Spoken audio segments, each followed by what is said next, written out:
Alright, here's a sample of a hybrid music lesson from my digital music composition class. A hybrid lesson means that these students are on site with me at my school, but when they get to the classroom, they log on to the classroom computers, go to the class Moodle page, and lessons and projects that they're working on are all on the website for them to work on individually at their own pace. This is a chord inversion exploration project. Previous to this, they have learned the primary chords in the key of C major, which is the C major chord, the F major chord, and the G major chord. And in this lesson, they're learning about chord inversions. So they log in, read the description here. I created a sample on NoteFlight of the C major chord in root position and its inversions. So they go right here in their web browser and play that to hear what those inversions sound like.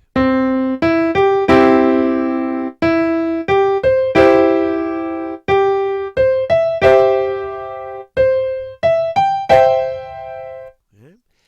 Then they read a little bit more about that, and then down here, here's an example of the primary chords written in block position or root position, and then the primary chords using inversions so that they can hear and see how the inversions allow the voices of the chord to move more stepwise and jump around a lot less. So they play that.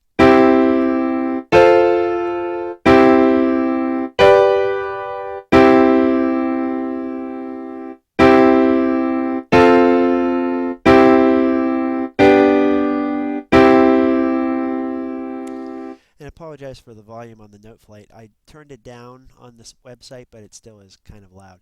Then they come down here to the assignment, and what they do is they use MixCraft and the MIDI keyboard.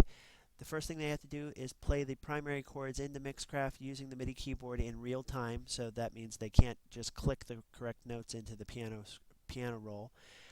So they're actually getting a little bit of keyboarding there.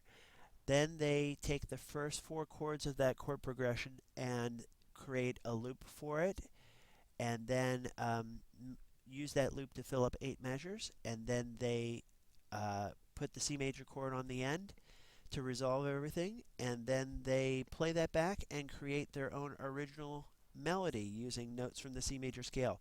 We've talked previously about the elements of good melody writing. I create screencasts for them that are embedded here on the project page as well, which give them a walkthrough basically of the project. So this first screencast is recording the primary chords. The second one is writing their melody line. The third one is quantizing and adjusting the melody. And then the finished product's on the end. I'm going to play you the finished product actually right in MixCraft. So originally here, they started with recording the primary chords, which I have here at the top. I then changed the virtual instrument to an orchestral string sound, and I used a bit of rhythm, which I encourage them to do as well. And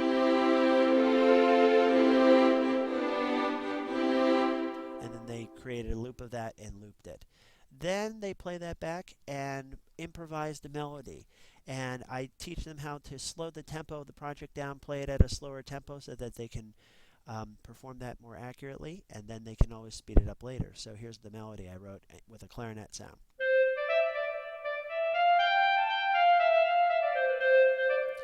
And then I just added some orchestral percussion to it and turned it into a short, let's see, how long, about 30-second long piece. So this was my sample project for them so they could devise their own. Here it is.